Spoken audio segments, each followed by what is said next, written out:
Alright, starting this lesson with all praises to Yahweh, Ba'ashem, Yahweh Shai, Kalalayim, Yahweh, Ba'ashem, Yahweh Shai, Yahweh Kakodash. Alright, today we will read the second book of the Maccabees, and this is chapter 2. Alright,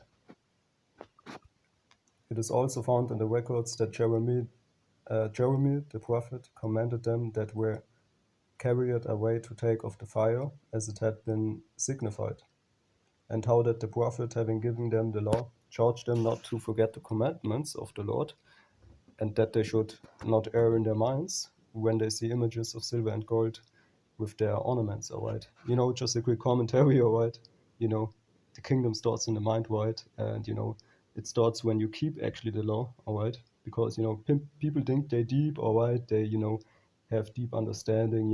Even some Israelites in the truth, right? But actually, I just can repeat what the elder said. Alright, we are not deep, man. Alright, Yahweh Hashem, Yahweh Shai is deep. Alright, and you know so nobody's deep right here, but you have to keep that in mind. Okay, sometimes let's be honest. All right, because sometimes you think your mind will explode or something. All right, but it's not a breakdown exactly. All right, it's more like a positive way of breakdown. All right, because you know that the kingdom is near. All right, you know that salvation is near. Right, so that's positive, man. All right, because our kingdom is to come. All right, and this kingdom is going down. Right. So, this is not a negative mind breakdown, if you will, all right? All right, so, you're on full alert, so to speak, all right, on full speed, all right, on full mind, basically, all right? And that's, pretty much, all right, that's pretty much also deep, okay? But you are not deep, okay? You are not deep, and I have to remind myself also of that, right? We are not deep, okay? Because the message is simple, okay? The message is simple. And how did the prophet, having given them the law, charge them not to forget the commandments, you see? Verse 3, and with other such speeches exhorted we them that the law should not depart from their hearts, all right? Because it's always starting in your heart, right? Because, there's a scripture that's talking basically about hide not thy commandments from me, right? So that's not what you want, right? And your hearts, your heart is always the point where it will start, right? So you don't want it, okay? It was also contained in the same writing that the prophet, being warned of God, commanded the tabernacle and the ark to go with him as he went forth into the mountain, where Moses climbed up and saw the heritage of God. And when Jeremiah came thither, he found a hollow cave wherein he laid the tabernacle and the ark and the altar of incense, and so stopped the door.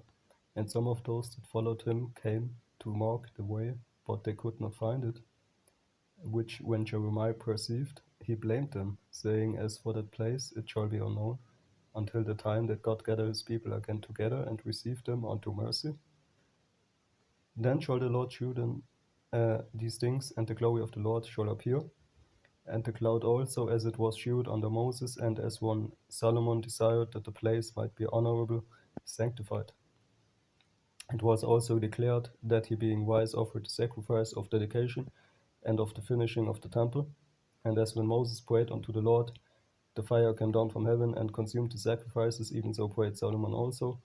And the fire came down from heaven and consumed the burnt offerings. And Moses said, because of the sin offering was not to be eaten, it was consumed.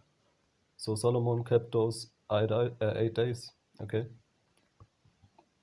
The same things also were reported in the writings and commentaries of Nehemiah, and how he founding a library gathered together the acts of the kings and the prophets and of David and the epistles of the kings concerning the holy gifts.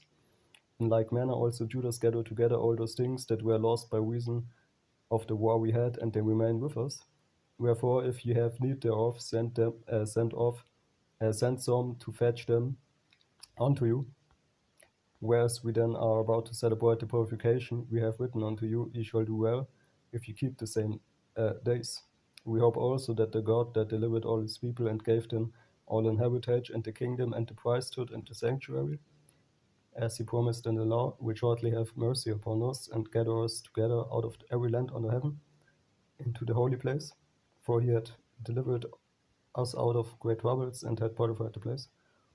Now as concerning Judas Maccabees and his brethren, and the purification of the great temple, and the dedication of the altar, and the wars against Antiochus Epiphanes and Eupator his son, and the manifest signs that came from heaven unto those that behaved themselves manfully to the honor of Judaism, so that being, basically, to, you know,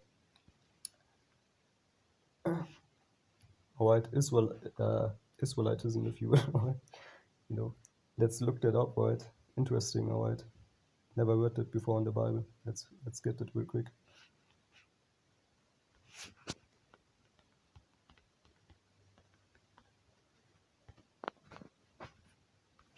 Let's see if you got a word here for that word. In the Paleo-Hebrew, because this is basically this is going into the Paleo-Hebrew. All right, the Lashon Kadosh, the Holy Tongue. But I can't look for it. So it comes from Judah, all right, tribe of Judah. So basically, all the tribes, are with honor, all right.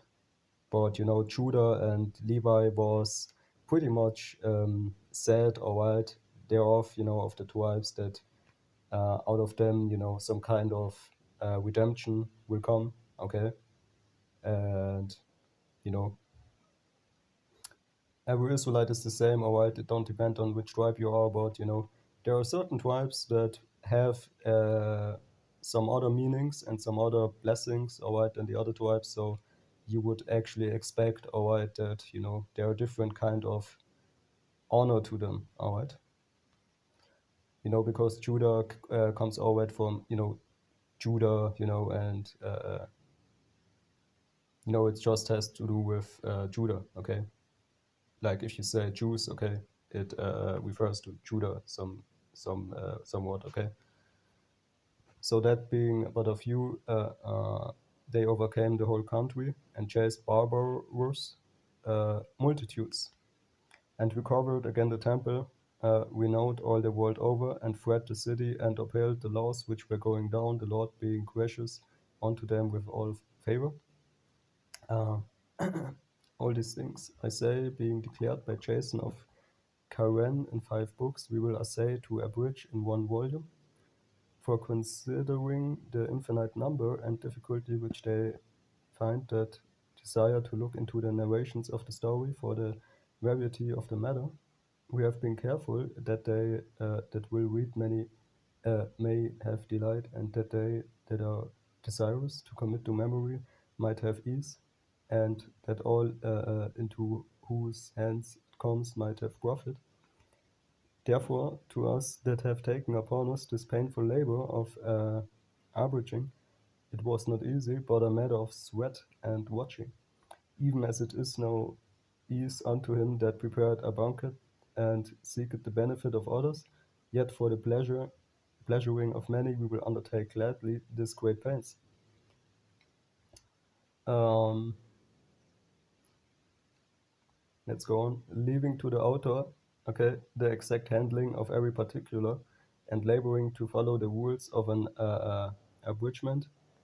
For as the master builder of a new house must care for the whole building, but he that undertaketh to set it out and paint it must seek out fittings for the adorning thereof. Even so, I think it is with us, to stand upon every point and go over things at large, and to be curious in particulars belonging to the first author of the story, but to use brevity and avoid much laboring of the work is to be granted to him that will make an abridgment.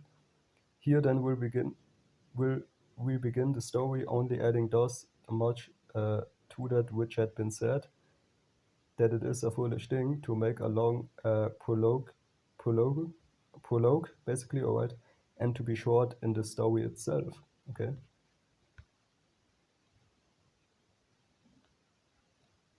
And there are many scriptures to that, right? Basically, the last verses, okay. Now, when the holy city was inhabited, This is chapter 3. With all peace, and the laws were kept very well because of the godliness of Onias the high priest and his hatred of wickedness. It came to pass that even the kings themselves did honor the place and magnify the temple with their best gifts, insomuch that Seleucus of Asia of his own revenues bare all the costs belonging to the service of the sacrifices. But one Simon of the tribe of Benjamin, who was made governor of the temple, fell, fell out with his high priest about disorder in the city. And when he could not overcome Onias, he gat him to Apollonius, the son of Tuasius, who then was governor of Seleucia and Phoenice, and told him that the treasury in Jerusalem was full of infinite sums of money, so that the multitude of their riches, which did not pertain to the account of the sacrifices, was innumerable, and that it was possible to bring all into the king's hand. Now when Apollonius came to the king and had shewed him of the money, whereof he was told, the king chose out Heliodorus, his treasurer, and sent him with a commandment to bring him the foresaid money. So forthwith Heliodorus took his journey under a color of visiting the cities of Seleucia and Fins, but indeed to fulfill the king's purpose. And when he was come to Jerusalem and had been courteously received of the high priest of the city, he told him what intelligence was given of the money, and declared whereof he came, and asked if these things were so indeed. Then the high priest told him that there was such money laid up for the relief of widows and fatherless children, and that some of it belonged to Hyrcanus, the son of Tobias, a man of great dignity, and not as that wicked Simon had misformed. The sum whereof in all was 400 talents of silver and 200 of gold, and that it was altogether impossible that such wrongs should be done unto them that had committed it to the holiness of the place, and to the majesty and inviolable sanctity of the temple, honor it all over all the world. So, but Heliodorus became, uh, because of the king's, alright, forgive me for my English, it's not that perfect, right? Of the king's commandment given him, said that in any wise it must be brought into the king's treasury. So at the day which he appointed, he entered into the order this matter, wherefore there was no small agony throughout the whole city, but the priests, protagonists, prostrating themselves before the altar in their priests' vestments, called unto heaven upon him, had made a law concerning things given to be kept, that they should safely be preserved for such as had committed them to be kept. Then whoso had looked the high priest in the face, it would have wounded his heart, for his countenance and the changing of his color declared the inward agony of his mind. For the man was compassed with fear and horror of the body, that it was manifest to them that looked upon him. What sorrow he had now in his heart, okay? And the windows are eye to the soul, okay? Uh, you know, you maybe know that, okay, from the scriptures. Others went flocking out of their houses to the general supplication, because the place was like to come into contempt. And the women, girt with sackcloth under their breasts, abounded in the streets, and the virgins that were kept in ran, some of the gates and some of the walls, and others looked out of the windows, and all holding their hands towards heaven, made supplication. Then it would have pitied a man to see the falling down of a multitude of all sorts, and the fear of the high priest being in such an agony. Then they called upon the Almighty Lord to keep things committed of trust safe and sure for those that had committed them. Nevertheless, Heliodorus executed that which was decreed. Now, as he was there present himself with his God about the treasury, the Lord of spirits and the Prince of all power caused a great apparition, so that all that presumed to come with him were astonished at the power of God and fainted, and were so afraid. Okay. For there appeared unto them an horse with a terrible rider upon him, and adorned with a very, very fair covering, and he ran fiercely, and smote at Heliodorus with his 4 feet, and it seemed that he that sat upon the horse had complete harness of gold. Moreover, two other young men appeared before him, notable in strength, excellent in beauty, and comely in apparel, who stood by him on either side and searched him continually and gave him many sore stripes. And Heliodorus fell suddenly onto the ground and was compassed with great darkness, but they that were with him took him up and put him into a litter. Thus him that lately came with a great train and with all his guard into the same treasury. As that treasury they carried out, being unable to help himself with his weapons, and manifestly acknowledged the power of Jehovah Shem Yahushai, for he by the hand of God was cast down and lay speechless without all hope of life. But they praised Jehovah Shem Yahushai that had miraculously honored his own people, for the temple which a little afore was full of fear and trouble, when the Almighty Jehovah Shem Yahushai appeared, was filled with joy and gladness. Then straightway certain of Heliodorus friends prayed Onias that he would call upon the Most High to grant him his life, who lay ready to give up the ghost. So the high priest, suspecting lest the king should misconceive that some treachery had been done to Heliodorus by the Jews, offered a sacrifice for the health of the man. Now as the high priest was making an atonement, the same young man in the same clothing appeared and stood beside Heliodorus, saying, Give Onias the high priest great thanks, insomuch as for his sake the Lord had granted thee life. And seeing that thou hast been searched from heaven, declare unto all men the mighty power of Jehovah Shem Yahushai. And when they had spoken these words, they appeared no more. So Heliodorus, after he had offered sacrifice unto the Lord, and made great vows unto him that had saved his life, and saluted Onias, returned with his host to the king. Then testified he to all men the works of the great Jehovah Shem Yahushai, which he had seen with his eyes. And when the king asked Heliodorus, who might be a fit man to send yet once again to Jerusalem, he said, If thou hast any enemy or traitor, send him thither, and thou shalt receive him well searched, if he escape with his life, for in that place, no doubt, there is an especial power of Jehovah Shem Yahushai. For he that dwelleth in heaven, his eye on that place, and defended it, and he beat it and destroyed them that come to hurt it. Okay?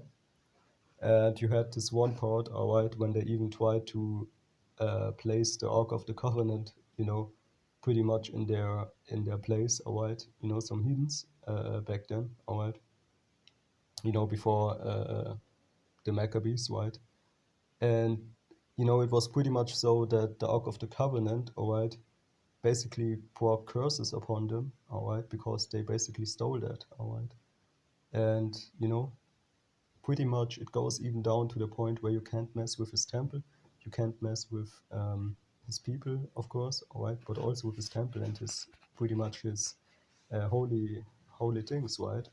Because actually you see also that the Edomites actually are really not well off with pretty much, all right, besieging, all right, Israel, all right, at some point where they stole everything also, all right.